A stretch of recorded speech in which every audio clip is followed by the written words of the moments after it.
Por que Deus não ouve as minhas orações? Essa questão carregada de dor, perplexidade e, por vezes, até de um certo desespero, tem acompanhado a humanidade desde os primórdios, ecoando nos corações de justos e pecadores, de crentes fervorosos e de almas, em busca de um sentido maior para a vida. Antes de continuarmos, deixa eu te oferecer uma bênção.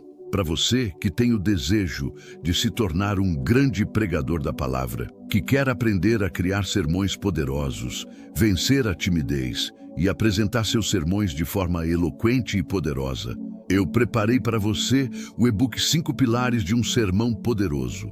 Um e-book completo para te ensinar a pregar de forma simples, prática, rápida e bem objetiva. Comprando o e-book, vou te dar de presente o e-book em áudio para você ouvir enquanto trabalha. O valor é irrisório, apenas R$ 19,90, e você pode parcelar no cartão de crédito ou pagar via Pix. Aprenda a pregar de uma vez por todas. Adquirindo esse e-book, você estará contribuindo com o crescimento deste canal na pregação do Evangelho. Para comprar o seu, clique no link que está logo abaixo na descrição do vídeo e no primeiro comentário. Eu quero que você saiba, antes de qualquer outra coisa, que este é um espaço seguro, um santuário virtual, onde sua dor é validada e sua busca é compreendida. Eu entendo o que é sentir isso. Conheço o peso de se ajoelhar com os joelhos marcados no chão, de derramar uma alma inteira em lágrimas e palavras que mal conseguem se formar. Conheço a agonia de clamar por uma resposta, por um alívio, por uma direção clara, por um simples toque de conforto, e ser recebido pelo que parece ser um silêncio ensurdecedor. Um silêncio que pode ser frio, vasto, esmagador. Um silêncio que planta sementes de dúvida em nosso coração já ferido. Será que ele está mesmo lá? Será que ele me ouve? Será que ele se importa com a minha dor? Ou será que eu fiz algo tão terrivelmente errado que ele me abandonou? Essas são perguntas legítimas, que nascem de um coração que anseia por uma conexão real, profunda e transformadora com o Criador. Essa sensação de abandono, de ser um órfão espiritual, é uma das dores mais profundas e lancinantes da nossa jornada de fé. É sentir-se completamente só, justamente quando mais precisamos da companhia, do consolo e da orientação do Pai. É como estar perdido em um deserto escaldante, morrendo de sede, enquanto a fonte de água viva, que nos foi prometida, parece ter secado completamente. A alma ânsia, o espírito geme, e a mente se debate em busca de uma explicação, de um sinal, de uma palavra que traga consolo, esperança e a certeza de que não estamos sozinhos. Antes de continuar, digite nos comentários: Senhor, ouça a minha oração agora, mas eu estou aqui hoje, pela graça de Deus, para te dizer algo com toda a convicção do meu ser. Você não está sozinho nesta dor. E a resposta para essa pergunta angustiante, embora seja complexa e tenha muitas camadas, é infinitamente mais cheia de esperança, propósito e amor do que a sua dor atual talvez permita que você veja. Deus não é um ser distante e indiferente. Ele é um pai amoroso, um amigo fiel, um refúgio seguro, que se importa profundamente com cada um de seus filhos, com cada detalhe da sua vida. Neste nosso tempo juntos, nós vamos mergulhar nas profundezas sagradas dessa questão, não com respostas fáceis, jargões religiosos ou fórmulas mágicas que prometem soluções instantâneas e superficiais, mas com a sabedoria sólida e atemporal que emana da palavra de Deus e com os profundos e consoladores insights de uma serva do Senhor que dedicou sua vida a compreender o coração de Deus, Ellen G. A. Theus, escritos repletos de luz, verdade e uma profunda compreensão da natureza humana e divina nos guiarão por este caminho de descoberta, renovação e fortalecimento da fé. Juntos, vamos explorar a possibilidade de que, muitas vezes, o silêncio de Deus não é ausência, mas uma forma diferente e mais profunda de comunicação. Que as orações que parecem não respondidas não são um sinal de rejeição divina, mas um convite sagrado a um relacionamento mais íntimo, mais sincero e mais forte com o nosso Pai Celestial. É um chamado para amadurecer na fé, para aprofundar nossa confiança e para confiar plenamente em seus planos, que são sempre perfeitos, mesmo quando não os compreendemos de imediato. Por isso, eu te peço, prepare o seu coração, deixe as defesas de lado, abra sua mente e seu espírito para o que Deus quer te revelar. Hoje, permita que a verdade da sua palavra e a sabedoria de seus servos penetrem em sua alma. Essa é a nossa oração coletiva, um convite humilde e sincero para que o Espírito Santo, o nosso Consolador, o nosso Mestre, seja o nosso guia nesta jornada. Que Ele ilumine cada palavra, cada pensamento e que traga paz, clareza e esperança ao seu coração. Vamos começar. Eu quero que você visualize uma cena comigo, uma cena que se repete com diferentes personagens e cenários em todos os cantos do mundo. Imagine um pai de família, um homem bom, trabalhador, que ama Deus. De repente, ele perde o emprego. Ele ora, ele não apenas pede outro emprego. Ele clama com desespero. Ele tem contas para pagar, filhos para alimentar. Sua identidade foi abalada. A dignidade, a segurança, o propósito que ele encontrava em seu trabalho, tudo parece ter sido arrancado dele. Ele se sente nu, exposto, sem chão, como se o tapete tivesse sido puxado de debaixo de seus pés. Ele se levanta de madrugada para orar. Ele e sua esposa jejuam, buscando a face de Deus com fervor. Ele envia currículos, faz contatos, bate em portas que parecem feitas de chumbo, que se fecham uma após a outra. E a cada porta fechada, a cada não recebido, sua oração se torna mais intensa, mais fervorosa, mais desesperada. Ele lembra a Deus de suas promessas em Filipenses 4:19. O meu Deus, segundo as suas riquezas, suprirá todas as vossas necessidades em glória por Cristo. Jesus, ele se apega a essa promessa como um náufrago a um pedaço de madeira no meio de um oceano revolto, a única esperança de salvação. Mas as semanas se transformam em meses. A economia da família se esvai, as reservas acabam, a despensa começa a ficar vazia, o medo começa a corroer a fé, a dúvida se instala, e a voz do acusador sussurra mentiras. E o céu parece de bronze, impenetrável, indiferente, como se Deus estivesse distante. O silêncio é a única resposta que ele consegue discernir. E a pergunta nasce em seu coração, um lamento que ecoa em sua alma, um grito silencioso. Meu Deus, onde tu estás? Eu fiz tudo certo. Eu te servi. Eu te busquei. Por que não me respondes? Por que me abandonaste neste momento de maior necessidade?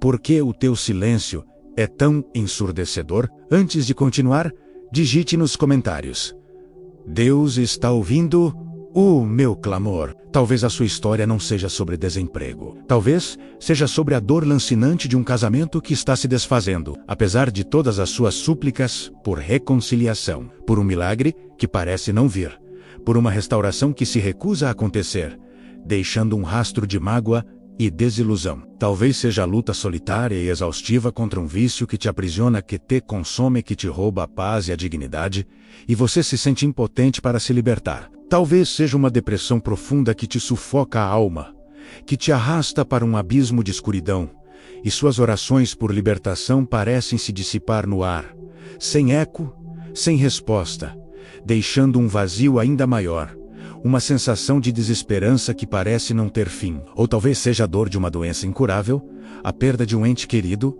a traição de um amigo, a injustiça que te abate. Em todas essas situações, o silêncio de Deus pode ser a nossa maior provação. Esse silêncio de Deus dói. Ele nos desorienta, nos faz questionar tudo o que acreditamos, tudo o que nos foi ensinado. A própria existência de um Deus amoroso. A Bíblia, nossa bússola infalível, está cheia de promessas sobre um Deus que ouve, que se importa, que intervém na história humana. O Salmo 3:4-17 nos assegura com clareza cristalina: os justos clamam, o Senhor os ouve e os livra de todas as suas tribulações. Nós lemos, pregamos e cantamos isso com fervor, com a alma cheia de esperança e expectativa. Mas a nossa realidade vivida, às vezes, parece uma contradição brutal a essa promessa, um paradoxo doloroso, que nos confronta com a crueza da vida, com a dureza das circunstâncias. E é nesse vale de sombras, no abismo profundo entre a promessa divina e a experiência humana, que a nossa fé é provada pelo fogo mais intenso, refinada, ou, infelizmente, consumida pela dúvida e pelo desânimo, levando muitos a abandonar a fé. É nesse lugar de vulnerabilidade e dor que a voz sutil e traiçoeira do inimigo começa a sussurrar em nossos ouvidos, plantando sementes de desânimo, acusação e incredulidade. Começamos a nos bombardear com perguntas acusadoras, que corroem a alma e minam nossa confiança no caráter de Deus. Será que a minha fé é fraca demais para mover a mão de Deus? Será que existe algum pecado oculto em minha vida? Alguma transgressão que bloqueou a bênção, que me separou do amor divino e da sua resposta? Será que Deus está me punindo por algo que eu fiz no passado, por um erro que cometi e que agora me assombra, me persegue, me condena? Essas perguntas, se não forem confrontadas com a luz brilhante e redentora do Evangelho, com a verdade da Palavra de Deus, podem nos arrastar para um pântano de amargura, ressentimento e desespero, onde a esperança se esvai e a fé se torna um fardo insuportável.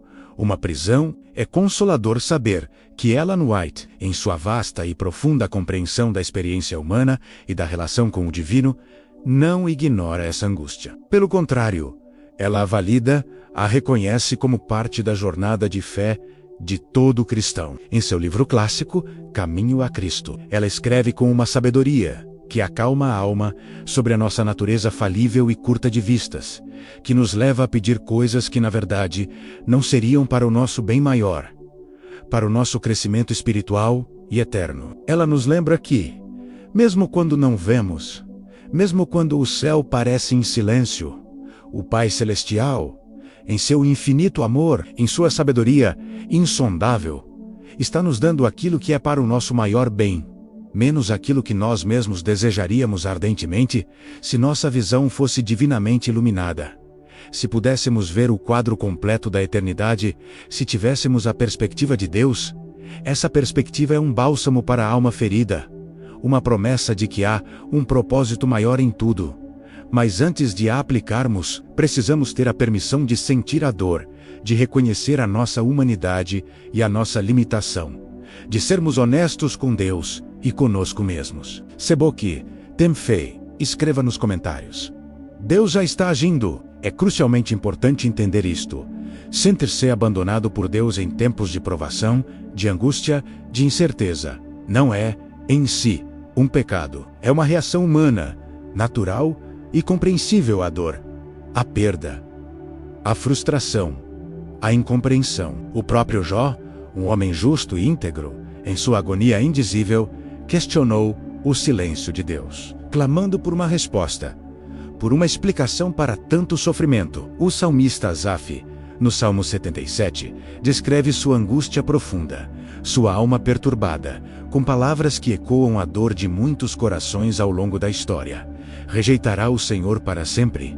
Cessou para sempre a sua benignidade? Esqueceu-se Deus de ter misericórdia? Essas são as vozes da humanidade em sua fragilidade, clamando por um Deus que parece distante, mas que na verdade está mais perto do que imaginamos, nos sustentando com sua mão poderosa. E no clímax da história da salvação, no momento mais sombrio e glorioso da história, o próprio Filho de Deus, Jesus Cristo, pendurado na cruz, carregando o peso esmagador de todos os nossos pecados, experimentou a separação do Pai e clamou com uma dor que abalou o universo, que rasgou o véu do templo, que fez a terra tremer. Deus meu, por que me desamparaste? Mateus 2, 7 e 46. Se o próprio Jesus, perfeito e sem pecado, sentiu na pele o que é o silêncio do Pai, o abandono, a separação, nós, seus filhos frágeis, pecadores ilimitados, certamente também passaremos por esses desertos espirituais, por esses vales de sombra e morte. A diferença é que ele passou por eles por nós, para que não precisemos passar sozinhos, para que tenhamos a certeza de que ele nos compreende e nos acompanha em cada passo. O perigo não está em entrar no deserto. O deserto é, muitas vezes, um lugar de encontro com Deus, de purificação e de crescimento, onde as distrações do mundo são silenciadas e a voz de Deus se torna mais clara, mais audível. O perigo está em acreditar que o deserto é o nosso destino final e montar acampamento ali, desistindo da jornada, perdendo a esperança, entregando-se ao desânimo. O importante é entender que o deserto não é a morada permanente, mas uma passagem, uma estação na nossa peregrinação, um período de aprendizado e fortalecimento. E paradoxalmente, é uma passagem que pode nos levar a um conhecimento de Deus mais íntimo, mais profundo e mais real do que qualquer montanha de bênçãos, de prosperidade ou de facilidade poderia nos proporcionar. É no deserto que aprendemos a depender exclusivamente dele, a confiar em sua provisão e a encontrar força em sua presença, mesmo quando tudo parece desabar ao nosso redor. Se você está nesse deserto agora, se o silêncio de Deus é a sua realidade hoje, se a sua alma anseia por uma palavra, eu quero que você ouça com o coração, com cada fibra do seu ser. Este vídeo é um oásis para você. Não como um mapa mágico que te tira instantaneamente daí, mas como uma bússola espiritual que te ajuda a encontrar o norte. A direção, mesmo na escuridão mais densa, é um convite para aprender a encontrar a presença de Deus, não apenas na resposta barulhenta e óbvia, mas no cício tranquilo e suave que se segue à tempestade da alma, na paz que excede todo o entendimento e que só Ele pode dar. Uma paz que o mundo não pode oferecer. Agora que validamos a dor do silêncio, precisamos dar o próximo passo. Um passo que exige coragem, humildade e uma honestidade brutal diante de Deus.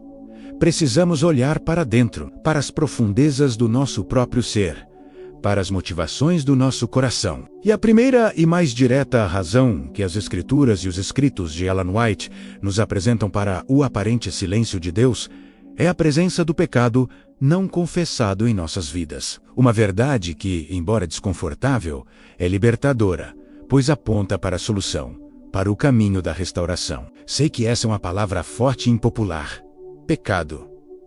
Em nossa cultura contemporânea, ela foi relativizada, ignorada, ou pior ainda, usada como arma para julgar e condenar os outros, perdendo seu verdadeiro significado. Mas no santuário sagrado do nosso relacionamento pessoal, com um Deus santo, justo e amoroso, o pecado recupera seu verdadeiro e profundo significado. Não é apenas uma quebra de regras, uma infração de um código moral. É, acima de tudo, uma quebra de relacionamento, uma traição da aliança de amor que Deus estabeleceu conosco. É tudo aquilo que nos afasta do caráter santo, puro e amoroso de Deus, que nos impede de desfrutar plenamente de sua presença e de sua comunhão, que nos separa da fonte da vida. O profeta Isaías, com uma clareza que atravessa os milênios e ressoa em nossos dias, diagnosticou essa condição espiritual com precisão cirúrgica. Em Isaías 59, 1-2, ele entrega a mensagem inconfundível de Deus, uma mensagem que nos confronta e nos convida à reflexão.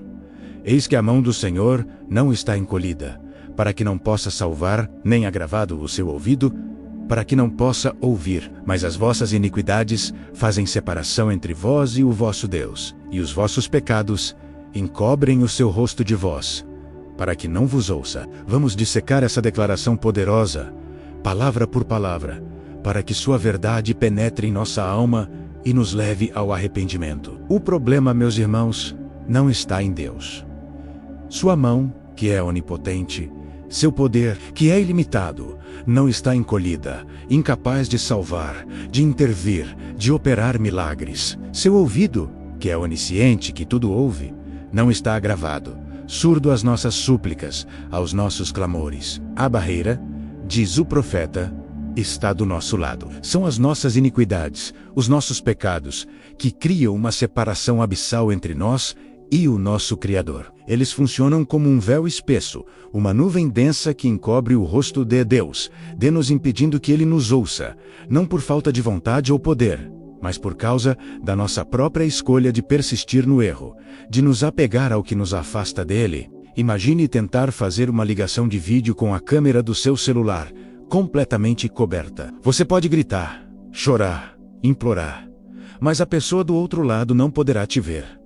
Não poderá te ouvir com clareza, pois há uma barreira física. O pecado é exatamente esse pano preto, essa barreira autoimposta que bloqueia a comunicação, que impede a fluidez do diálogo. É uma estática autoimposta na linha direta de comunicação com o céu, uma interferência que nós mesmos geramos.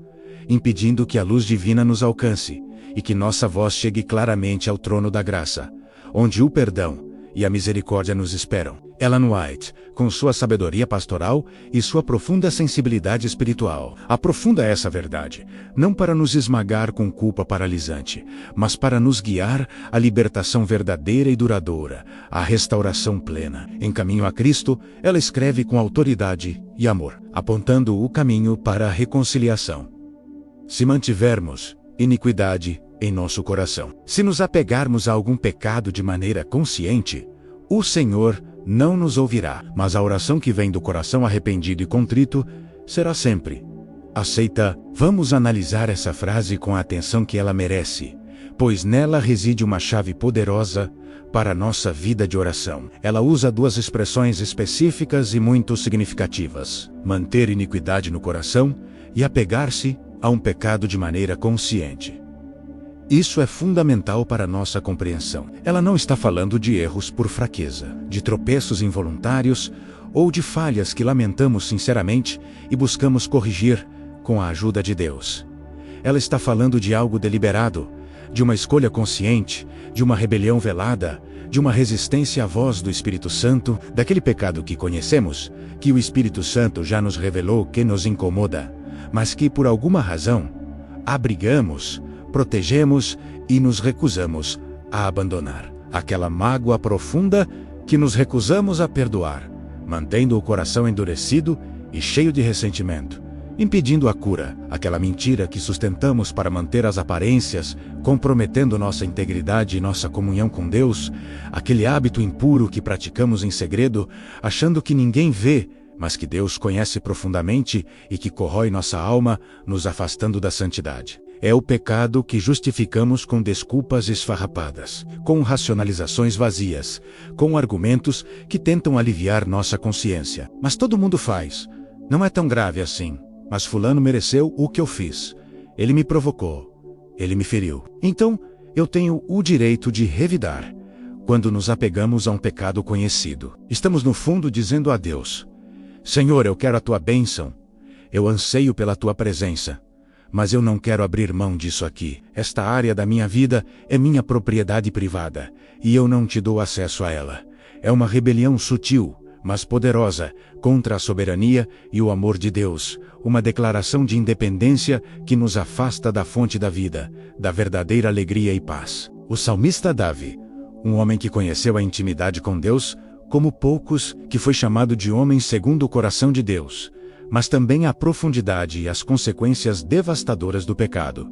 Entendeu isso de forma dolorosa e pessoal. No Salmos 6, 6 e 18, ele confessa com humildade e sabedoria, extraída de sua própria experiência: se eu no coração contemplar a iniquidade, o Senhor não me teria ouvido. Uma verdade simples, mas com um poder imenso, que nos convida à reflexão e ao autoexame sincero, à luz da palavra de Deus. Isso pode soar à primeira vista como um Deus duro, implacável, que nos pune por nossos erros, que se recusa a nos ouvir.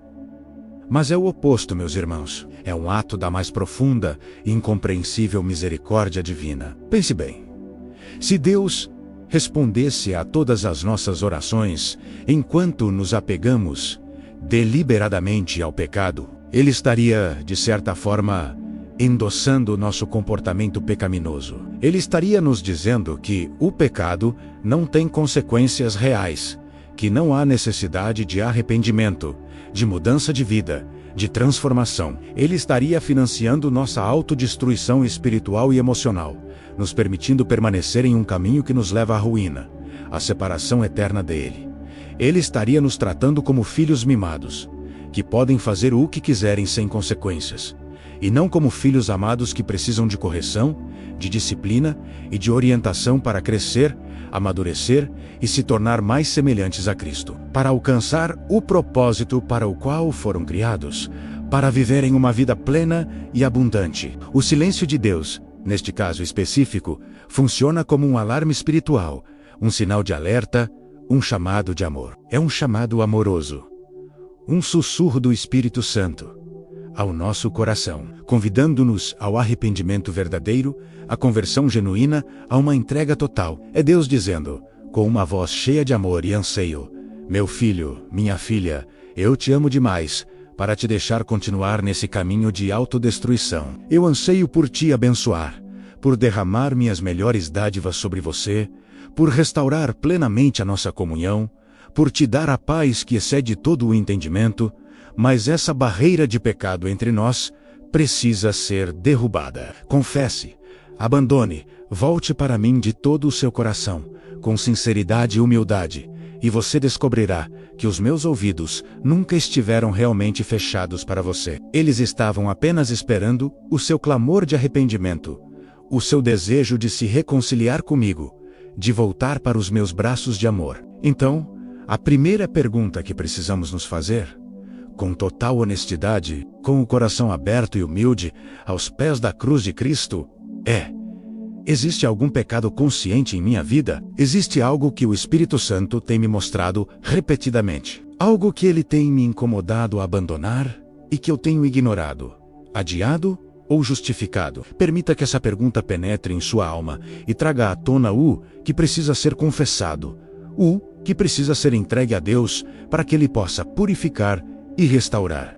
Este não é um convite à culpa paralisante, que nos impede de avançar e nos aprisiona em um ciclo de condenação. Satanás acusa, nos condena, nos aprisiona em um ciclo vicioso de desespero e vergonha. O Espírito Santo, por outro lado, convence do pecado para nos levar ao arrependimento, à cura, à restauração e à libertação. Este é um convite à liberdade verdadeira, à paz que excede todo o entendimento e que só pode ser encontrada em Cristo Jesus, nosso Salvador. A promessa de João 1:9 é nossa âncora inabalável, nossa esperança segura, nossa garantia de perdão e purificação.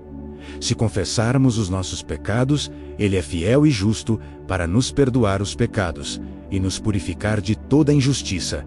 Que promessa gloriosa, que bálsamo para a alma ferida, que certeza para o coração arrependido. A confissão é a chave que destrói a barreira do pecado. É o ato de concordar com Deus sobre nosso erro, de reconhecer nossa falha, nossa transgressão, e de aceitar pela fé o perdão completo, a purificação total que Jesus já conquistou para nós na cruz, através de seu sacrifício vicário, de seu sangue derramado. Quando fazemos isso, quando nos humilhamos e confessamos, a conexão é restaurada, a comunhão é restabelecida, e a voz de Deus, antes silenciada pelo pecado, volta a ressoar em nosso coração, trazendo paz, direção, esperança e a certeza de que somos amados e perdoados. Deixe essa ser a sua oração de confissão hoje, uma declaração de que você está disposto a abandonar tudo o que te separa de Deus, tudo o que impede a sua voz de ser ouvida em sua vida,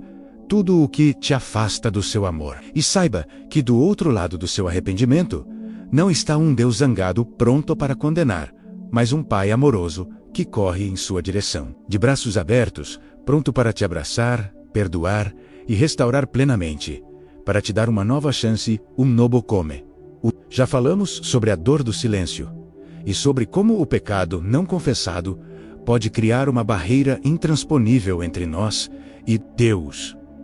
Mas e quando, com sinceridade, examinamos nosso coração, confessamos nossos pecados, abandonamos o que é errado e ainda assim o silêncio persiste? E quando nossa oração é por algo bom e justo, algo que glorificaria a Deus e abençoaria vidas, mas a resposta não vem e a espera se prolonga, testando nossa paciência e nossa fé até o limite? Aqui, meus irmãos, entramos na academia da alma, o território sagrado da fé e da perseverança. É neste campo de treinamento que os verdadeiros discípulos de Cristo são forjados, onde a fé é testada e fortalecida, onde o caráter é moldado e a dependência de Deus se aprofunda. É um lugar de crescimento e transformação, onde aprendemos a confiar em Deus acima de todas as coisas. Vamos voltar à imagem do agricultor. Ele prepara a terra com esmero, com dedicação, com suor, lança semente com esperança e espera pacientemente, com a certeza de que a natureza fará a sua parte, que a semente germinará no tempo certo. Ele não vê nada acontecer por dias, talvez semanas, e a terra parece inerte. Se fosse impaciente, Se duvidasse do processo, poderia cavar a semente para verificar se ela está crescendo. E nesse processo, a mataria, impedindo seu desenvolvimento e a colheita futura. O bom agricultor tem fé inabalável no processo invisível da natureza. Ele crê que debaixo da terra, no escuro, a vida pulsa, a semente germina, as raízes se aprofundam e a planta se prepara para brotar e dar frutos. Ele persevera, regando e cuidando, na expectativa confiante da colheita que virá no tempo certo, no tempo de Deus, que é sempre perfeito. Como a ora, a analogia é perfeita e profundamente instrutiva. A fé não é apenas o ponto de partida da nossa jornada espiritual. É o ecossistema vital onde a oração vive, respira e se desenvolve. A Bíblia é categórica, não deixando margem para dúvidas ou interpretações equivocadas. Hebreus 11:6 diz com autoridade divina, uma verdade que deve ser gravada em nossos corações. Ora, sem fé é impossível agradar-lhe, porque é necessário que aquele que se aproxima de Deus creia que Ele existe e que é galardoador dos que o buscam. Vamos analisar as duas colunas inseparáveis dessa fé que agrada a Deus. Primeiro, crer que Ele existe. A maioria de nós que está assistindo a este vídeo já passou dessa fase inicial. Nós cremos na existência de Deus, na sua soberania, no seu poder, na sua majestade. Mas a segunda coluna é crucial.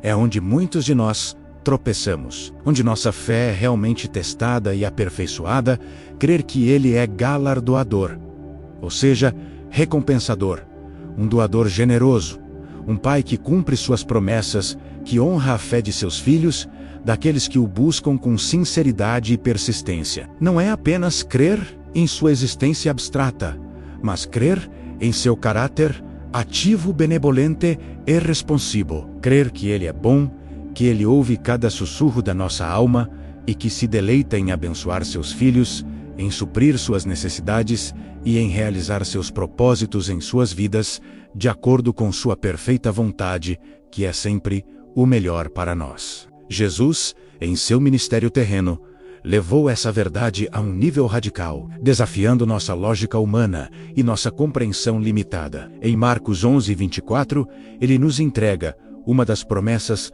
mais espantosas, mais ousadas e mais transformadoras da Escritura. Uma promessa que exige uma fé inabalável, uma fé que move montanhas.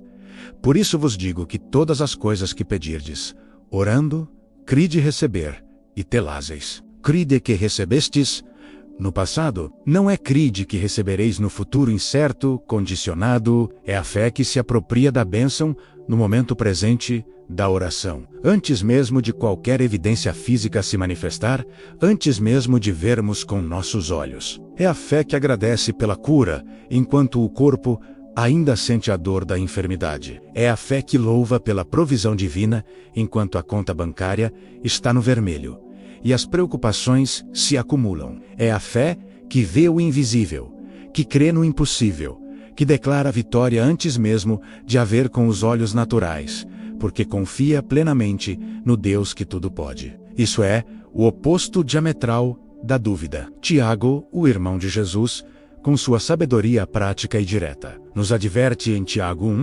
1:6-8 sobre o perigo devastador da incredulidade, da mente dividida, do coração inconstante. Peça-a, porém, com fé, em nada duvidando, porque o que duvida é semelhante à onda do mar, que é levada pelo vento e lançada de uma para outra parte. Não pense tal homem que receberá do Senhor alguma coisa. O homem de coração dobre é inconstante em todos os seus caminhos. Um coração que duvida é um coração dobre, dividido, instável, flutuante como uma onda do mar, sem direção, sem firmeza. Ora pela bênção com uma boca, mas logo sua mente é inundada por incredulidade, por cenários negativos, por pensamentos de derrota, por vozes que sussurram que Deus não vai responder. Canta vitória na igreja, mas murmura derrota em casa. Essa inconstância, essa falta de firmeza na fé, diz Tiago, nos impede de receber as bênçãos que Deus tem para nós. É como tentar encher um balde furado, onde a água da bênção escorre antes mesmo de ser retida. antes mesmo de nos saciar. E é aqui que a perseverança se torna a parceira inseparável da fé. A fé não é um sentimento volátil, que vem e vai com as emoções. É uma decisão sustentada, uma escolha diária de continuar acreditando na promessa de Deus, de permanecer firme em sua palavra. Mesmo quando as circunstâncias gritam o contrário, mesmo quando a espera se torna longa e dolorosa, mesmo quando a esperança parece desvanecer, mesmo quando tudo parece perdido. Ellen White, comentando sobre a necessidade vital de perseverança na vida cristã, afirma que devemos ser perseverantes na oração. Romanos 12:12. E que a oração incessante é a inquebrantável união da alma com Deus. Ela nos ensina que a persistência na oração não é para convencer a Deus a mudar de ideia, pois Ele é imutável, mas para nos preparar para receber a bênção, para moldar nosso caráter, para purificar nossos motivos e para aprofundar nossa dependência dele. É um processo de transformação interior, de crescimento espiritual, de nos tornarmos mais fortes em Cristo. Muitas vezes, nosso problema é que desistimos cedo demais. Oramos com fervor por um tempo, com grande expectativa, e, como a resposta não vem como esperamos, ou no tempo que desejamos, concluímos precipitadamente que Deus disse não, ou que Ele não se importa, ou que Ele nos abandonou. E então, paramos de orar, paramos de regar a semente da fé, e a promessa, talvez a um passo de brotar, de se manifestar em nossa vida, murcha por falta de perseverança, por falta de confiança no tempo de Deus, que é sempre perfeito, que é sempre o melhor para nós. Jesus sabia da nossa tendência humana a desfalecer, a perder o ânimo diante da demora, da aparente ausência de resposta. Por isso, Ele contou parábolas poderosas para nos ensinar a não desistir, a persistir em oração, a sermos importunos na fé, a não desanimar. Lembre-se do amigo importuno, em Lucas 11, que bate à porta à meia-noite, pedindo pão para seu hóspede inesperado. Por causa da sua persistência, da sua ousadia, o amigo se levanta e lhe dá o que precisa. Lembre-se da viúva persistente em Lucas 18, que continuamente pedia justiça a um juiz iníquo, até que ele, por causa da importunação, lhe fez justiça. E Jesus conclui essas parábolas com uma pergunta retórica e poderosa: e Deus não fará justiça aos seus escolhidos, que clamam a Ele de dia e de noite? O ponto central dessas parábolas não é que Deus seja relutante em nos abençoar, que Ele precise ser convencido ou importunado. Pelo contrário, o ponto é que nossa perseverança na oração nos transforma. A espera fortalece os músculos da nossa fé, purifica nossos motivos, nos ensina a depender mais dele e nos apega a Deus de uma forma que a resposta imediata talvez não faria. O tempo de espera não é tempo perdido. É tempo de formação, de crescimento, de amadurecimento espiritual, onde Deus trabalha em nosso caráter, nos preparando para a bênção que está por vir, para o propósito que Ele tem para nós. Talvez o silêncio de Deus seja um convite amoroso para aprofundar sua fé, para levá-la a um novo nível de confiança e dependência, para que você descubra que Ele é suficiente em todas as circunstâncias, que a sua graça te basta. Declare isso sobre sua vida, sobre sua família, sobre suas circunstâncias. E prepare-se para ver Deus transformar sua espera em um testemunho glorioso de sua fidelidade, de seu poder e de seu amor incondicional. Prepare-se para ver a mão de Deus agindo de formas que você jamais imaginou, de maneiras que excedem sua compreensão, porque Ele é o Deus do impossível. Até agora, nosso foco esteve em nós, em nossas reações, em nossas falhas e em nossa fé. Mas agora, precisamos levantar os olhos. Precisamos olhar para aquele que está no trono, o soberano do universo, o Criador de todas as coisas, o Alfa e o Ômega, e tentar compreender, com nossa mente finita e limitada, sua sabedoria infinita, seus planos perfeitos e seus caminhos insondáveis. É um exercício de humildade e adoração, de reconhecimento da nossa pequenez diante da sua grandeza. E se o silêncio não for por causa de um erro seu, e se, em certas situações, o silêncio for a resposta mais amorosa e sábia que Deus poderia te dar? E se o não, ou o espere de Deus, for, na verdade, o maior ato de amor, de proteção e de cuidado que Ele poderia te conceder, um ato que você só compreenderá plenamente na eternidade. Quando todas as peças do quebra-cabeça se encaixarem, quando a luz divina iluminar cada sombra do passado, essa é, talvez, a verdade mais difícil de aceitar para a nossa natureza humana, impaciente e imediatista, que busca soluções rápidas e visíveis, que quer controlar todas as coisas, mas também a mais libertadora e pacificadora. Nós oramos com uma visão limitada, com uma perspectiva finita, enxergando apenas um pequeno fragmento da realidade, como se estivéssemos olhando através de um vidro embaçado, sem clareza. É como olhar para uma tapeçaria pelo avesso. Vemos um emaranhado caótico de fios, de cores misturadas, de nós aparentemente sem sentido, sem lógica, sem beleza. Não faz sentido para nós, mas Deus, o mestre tapeceiro, o artista divino, vê a obra por cima, em sua totalidade, em sua perfeição, em sua glória. Ele vê o desenho perfeito, a obra de arte magnífica que Ele está tecendo em nossa vida, usando tanto os fios dourados da alegria e da prosperidade, quanto os fios escuros da dor, da perda e da provação. Tudo tem um propósito em suas mãos, um propósito que visa o nosso bem e a sua glória, um propósito que se revelará no tempo certo. Ellen White, Em Caminho a Cristo, com sua clareza e profundidade, escreve sobre essa realidade com uma sensibilidade ímpar, convidando-nos à confiança e à entrega.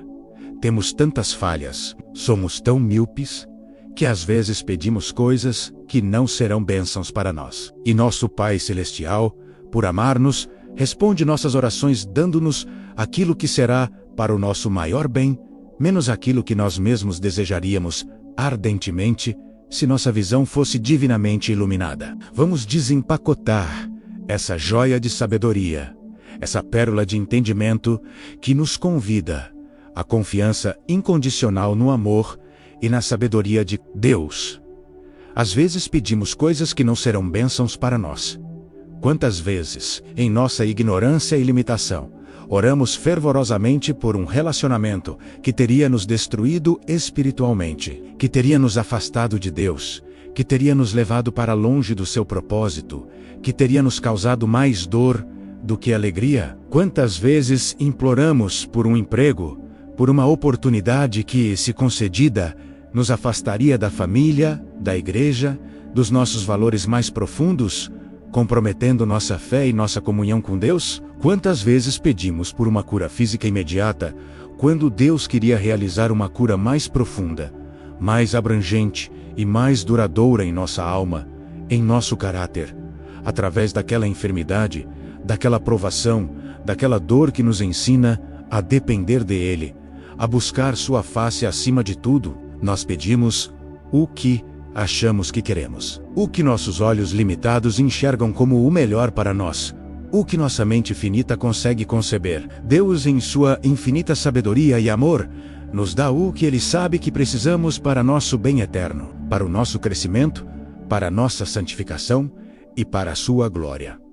O não de Deus não é rejeição, é proteção. É o amor de um pai que nos guarda de nós mesmos, de nossas escolhas impensadas, de nossos desejos egoístas, de caminhos que nos levariam à ruína.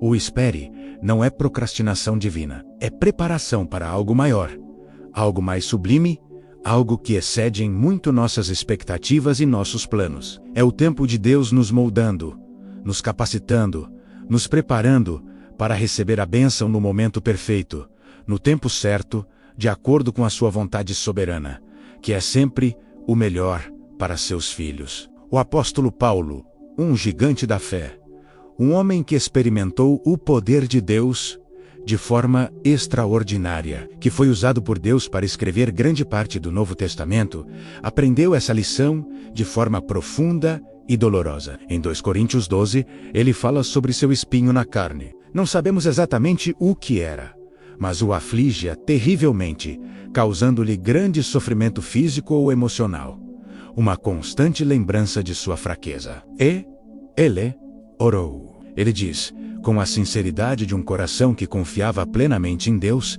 que buscava a sua vontade acima de tudo. 3 vezes roguei ao Senhor que o afastasse de mim. Tr. Esse vezes. O grande apóstolo Paulo, o homem que realizou milagres, que pregou o evangelho a reis e nações, em oração fervorosa, insistente, clamando por libertação de sua aflição, de seu sofrimento. E qual foi a resposta de Deus? Não foi a que Paulo esperava. Não foi a remoção do espinho. Deus disse, com uma voz que ecoa através dos séculos, trazendo consolo e força a milhões de corações que enfrentam suas próprias dores e fraquezas. A minha graça te basta, porque o meu poder se aperfeiçoa na fraqueza. 2 Coríntios 12, 9. Deus não removeu o espinho. Ele deu a Paulo algo infinitamente maior e mais valioso. Sua graça sustentadora. Sua presença constante em meio à dor.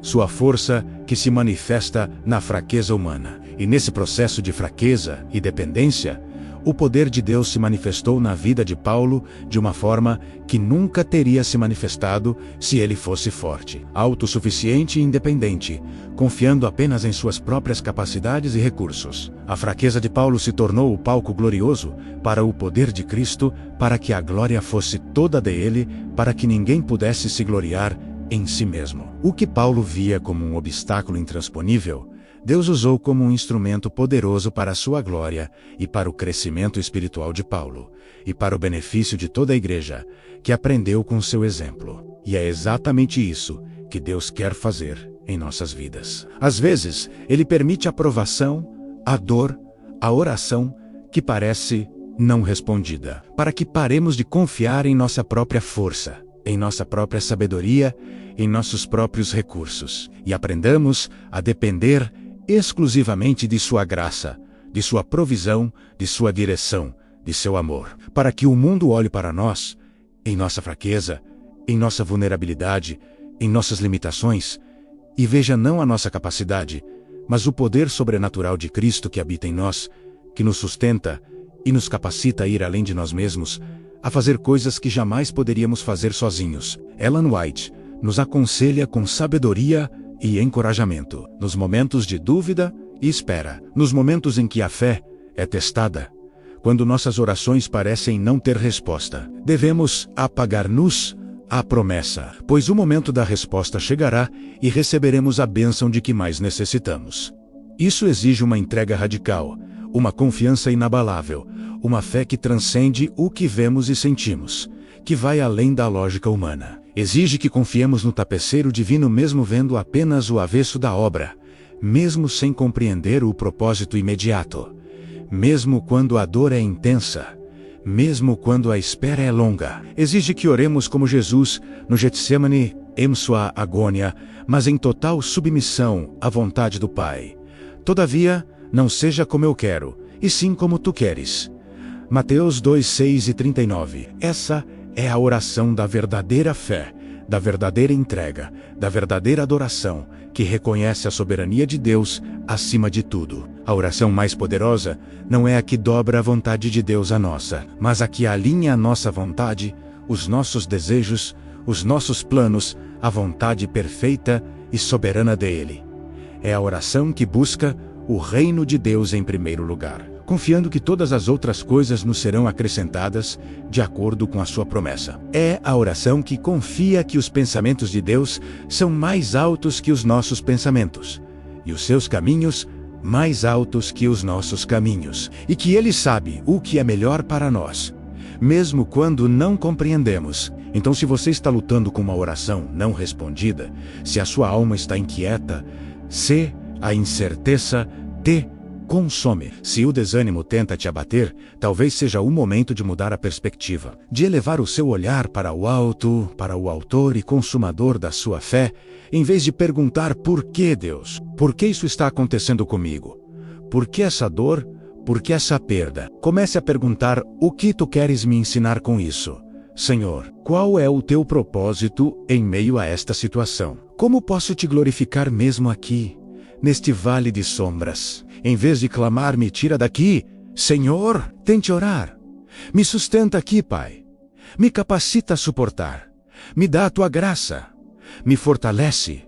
e cumpre o teu propósito eterno em mim, através de mim, para a tua glória, para que o teu nome seja exaltado. Essa mudança de perspectiva não é resignação passiva, não é aceitar a derrota, não é conformar-se com a dor, é confiança ativa, é fé em ação, é uma declaração de que Deus é maior que qualquer circunstância, que Ele está no controle, que Ele é bom. É o passo decisivo de um cristianismo infantil, focado em si mesmo, em seus próprios desejos e confortos, para um cristianismo maduro, centrado na glória de Deus, na sua soberania e no seu amor incondicional. É a jornada de um servo para um filho amado que confia plenamente no Pai, mesmo quando não entende os seus caminhos, mesmo quando a dor é intensa, mesmo quando a espera é longa. Que essa não seja apenas uma frase dita da boca para fora, mas a declaração profunda que guiará a sua vida de oração a partir de hoje. Acredite com todo o seu ser.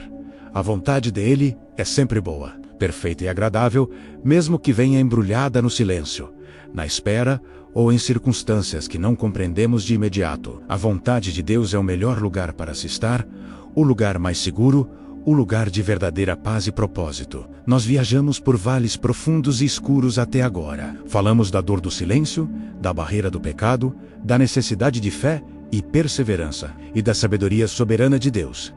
Mas agora, para concluir nossa jornada, eu quero te levar a um dos picos mais ensolarados, mais altos e mais transformadores da vida de oração. Um lugar que, infelizmente, muitos de nós visitamos com pouca frequência, mas que é a antessala do céu, o lugar onde a alma encontra verdadeira alegria e contentamento, o lugar da gratidão e do louvor. Com muita frequência, nossa vida de oração se resume a uma lista interminável de pedidos. Somos como filhos que só procuram o pai para pedir a mesada, a chave do carro ou a solução para um problema urgente. Nós nos aproximamos de Deus com as mãos estendidas, sempre querendo receber algo, sempre focados em nossas necessidades e desejos, em nossos próprios interesses, em nosso próprio umbigo. E não há nada de errado em apresentar nossas necessidades a Deus, em derramar nosso coração diante dele com sinceridade e humildade.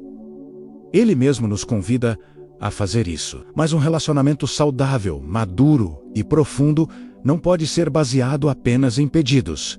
Ele precisa de mais, muito mais. Ele precisa de adoração, de reconhecimento de amor incondicional, de gratidão sincera, de louvor que brota da alma. O louvor e a gratidão são a mais alta forma de oração, porque eles mudam radicalmente o nosso foco. Eles não estão focados no que Deus pode fazer por nós, nas bênçãos que Ele pode nos conceder, nas respostas que Ele pode nos dar, mas em quem Deus é, em seu caráter perfeito, em sua majestade, em sua santidade, em sua bondade inesgotável, em sua fidelidade que nunca falha, em sua soberania que governa todas as coisas. O louvor tira os nossos olhos dos nossos problemas gigantes, das nossas preocupações esmagadoras, das nossas dores e frustrações, e os coloca na grandeza, na majestade, na santidade, na bondade e na fidelidade do nosso Deus, que é infinitamente maior do que qualquer desafio que possamos enfrentar,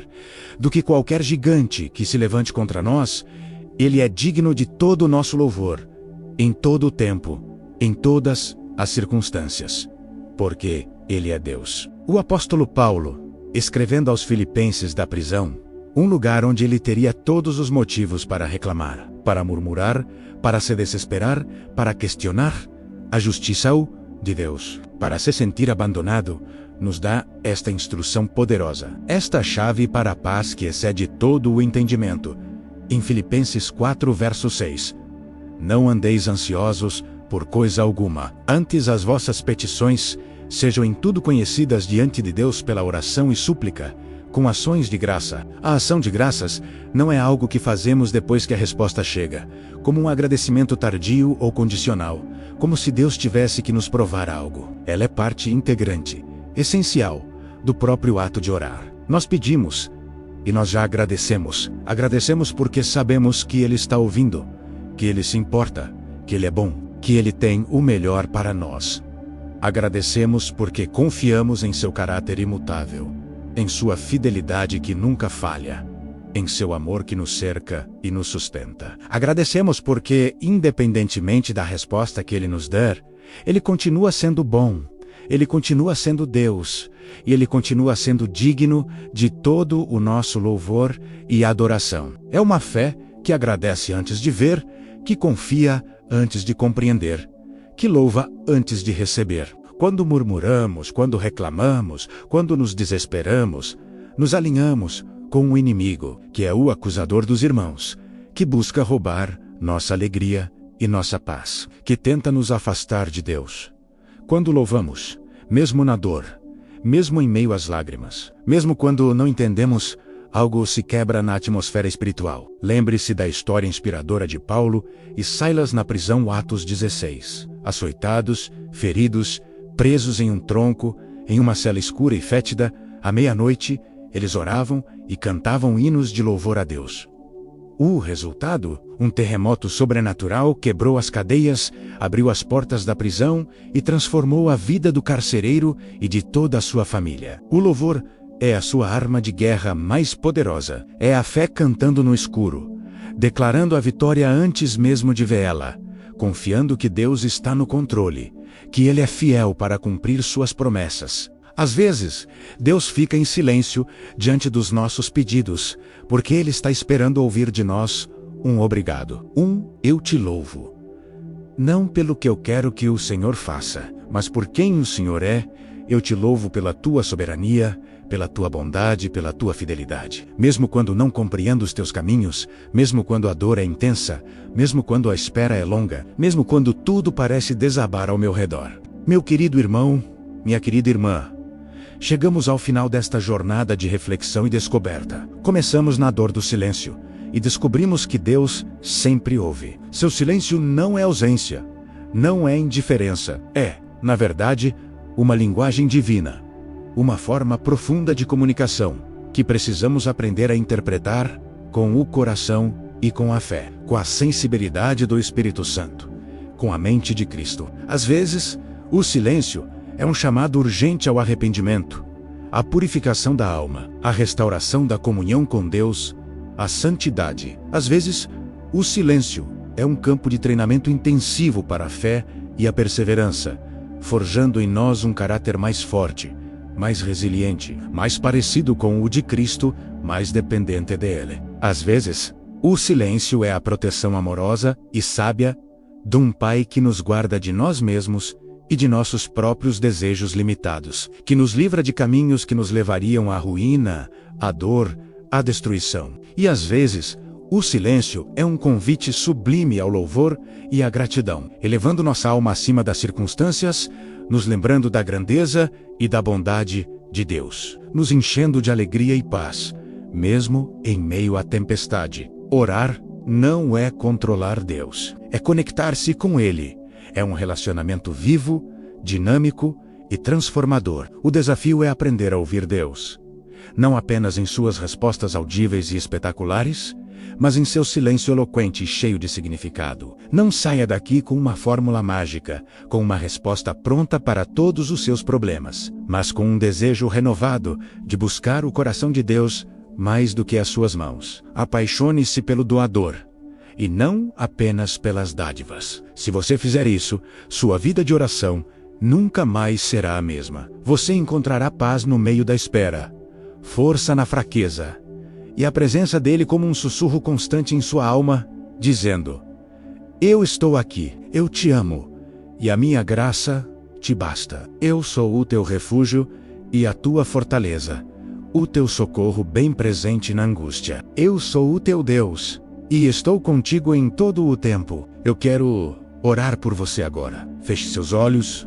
onde quer que você esteja, e receba esta oração com um coração aberto, com a alma sedenta pela presença de Deus, com a certeza de que Ele te ouve e te ama. Pai amado, em nome de Jesus, eu levanto diante de Ti cada vida que está assistindo a este vídeo. Tu conheces cada coração, cada lágrima derramada, cada oração que pareceu não ter resposta. Senhor, que o Teu Espírito Santo, o Consolador, traga consolo profundo, clareza de propósito e uma fé renovada e inabalável. Ensina-nos a ouvir a tua voz no silêncio, a discernir os teus caminhos, a confiar em tua soberania, a descansar em teu amor. Quebra as barreiras do pecado, fortalece nossa perseverança, alinha nossa vontade à tua e enche nossos corações de gratidão e louvor. Que cada um possa sentir o teu abraço de Pai.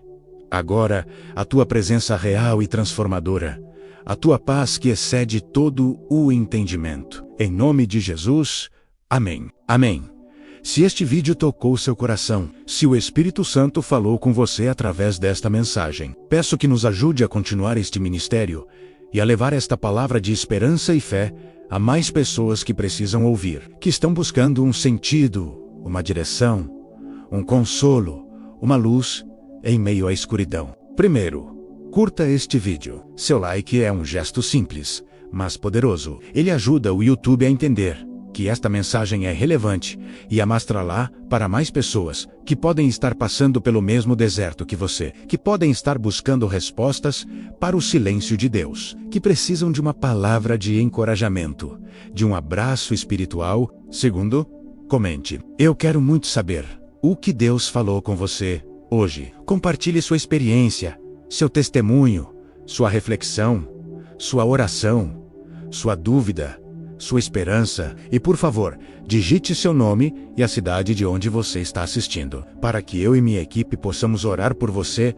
nominalmente, apresentando o seu nome diante do trono da graça, intercedendo por suas necessidades e anseios, crendo que Deus ouvirá e responderá no tempo e da forma dele. Terceiro, compartilhe esta mensagem. Pense agora em alguém que está passando por uma luta, por um deserto espiritual, por um momento de dúvida e incerteza, por uma dor que parece não ter fim, por uma situação que parece impossível. Envie este vídeo para essa pessoa. Compartilhe no grupo de WhatsApp da sua igreja, da sua família, dos seus amigos. Seja um instrumento de Deus para levar esperança, para ser luz na vida de alguém, para ser um canal da graça divina. E por último, se você ainda não faz parte da nossa família aqui no YouTube, inscreva-se no canal agora mesmo e ative o sininho de notificações para não perder nenhum dos nossos próximos estudos, mensagens e momentos de reflexão espiritual